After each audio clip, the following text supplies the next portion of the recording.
everybody, welcome back. Today we are going to be doing something a little different with Savannah's hair.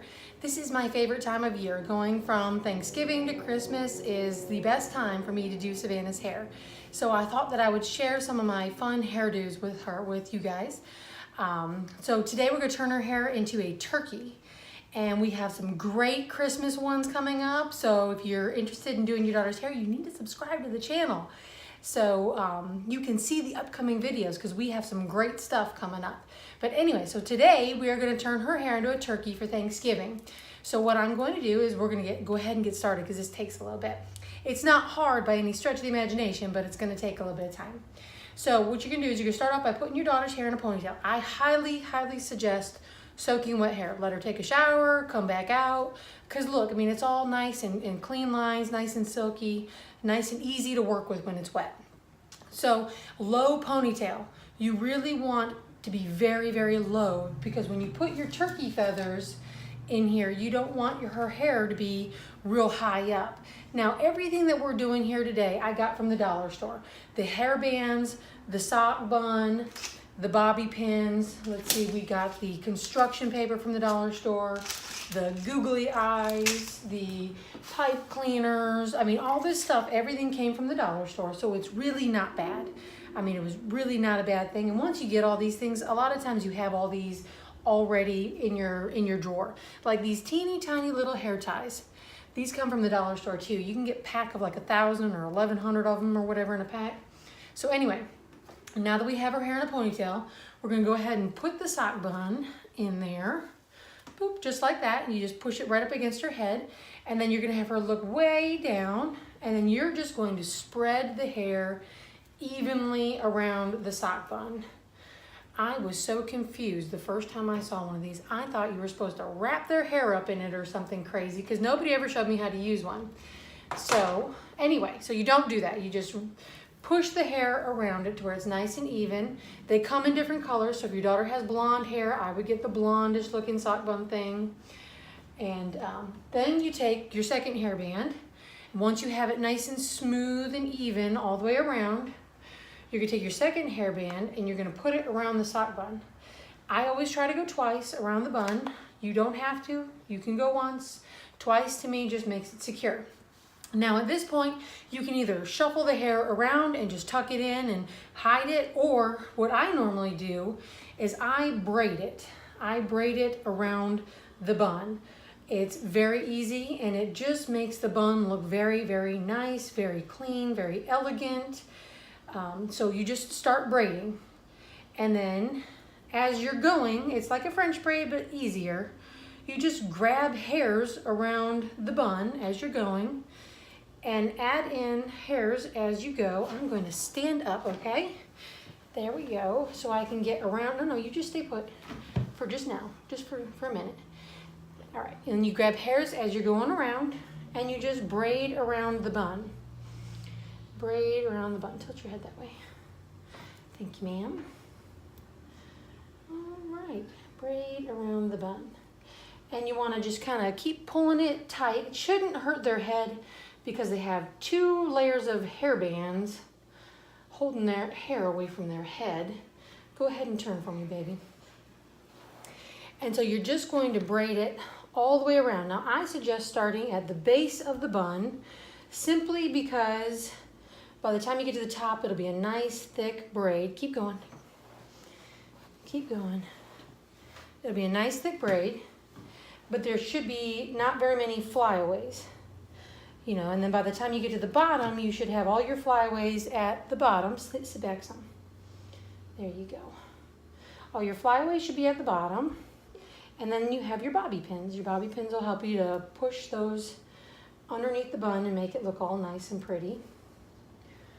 All right, you can keep turning back. You could probably turn all the way back around if you wanted. She's on a cushion, it's hard for her to turn. Turn all the way back to you facing the table and then put your head on the table for me, big girl. All right, and as you can probably see, you can see the braid going there. And now my daughter has medium length hair. So by the time we get here, all the way back around, we're gonna have some leftover hair. So all you're going to do is you're just going to braid it out. you're just gonna braid it all the way out into a normal braid.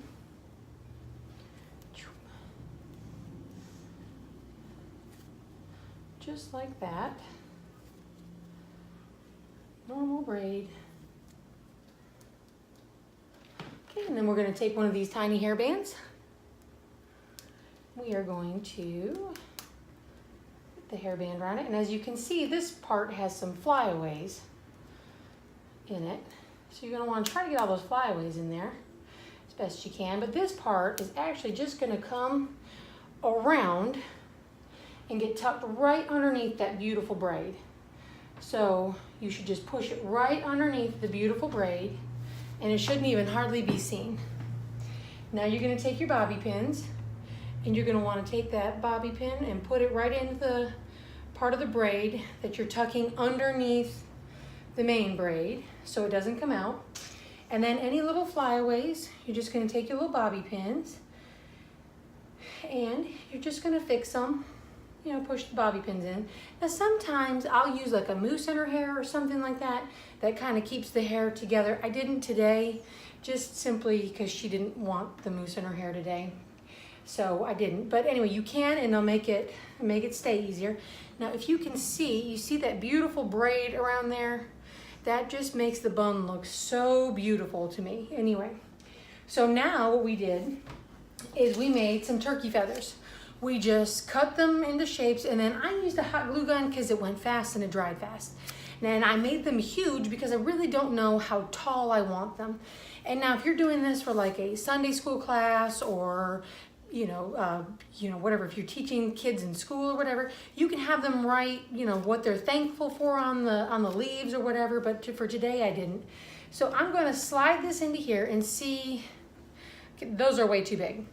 So what I'm going to do is I'm going to take my scissors and I'm going to cut my turkey feathers until I am satisfied with the size of them for her hair.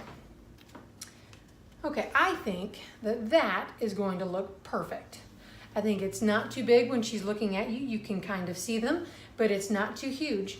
And then what I'm going to do is I'm going to take, you can either take a bobby pin or you can take some of the pipe cleaners that you have over here, whichever one you have. I'm going to use 2 bobby pins just because it's going to be easier. And I'm going to just hot glue them onto my feathers here, right at the very bottom, so that they can push right in. And it doesn't need to be super secure because this is not going to last forever. You just want it to last long enough to be cute at whatever event, Thanksgiving dinner, or if you're going to a play or church function or whatever. So you're just going to want to let those cool. And then what I did over here was I just cut out some cardboard, some construction paper to look like a turkey. And then I laid my pipe cleaner along it, and you can either use Elmer's glue, you can use hot glue, you can use whatever glue, and then I just let the pipe cleaner go around it so it looks all shiny. And then around its head, I probably cut this much pipe cleaner, maybe a little less, and I twisted it right around where the eyes go. And then if you can see, I made the eyes 3D, so that when you're looking at it from behind, you can see that it's got little eyes, and then from the side, you can still see the eyes. And now this one, I'm not gonna need to do anything extra with because it's got the long ends of the pipe cleaner.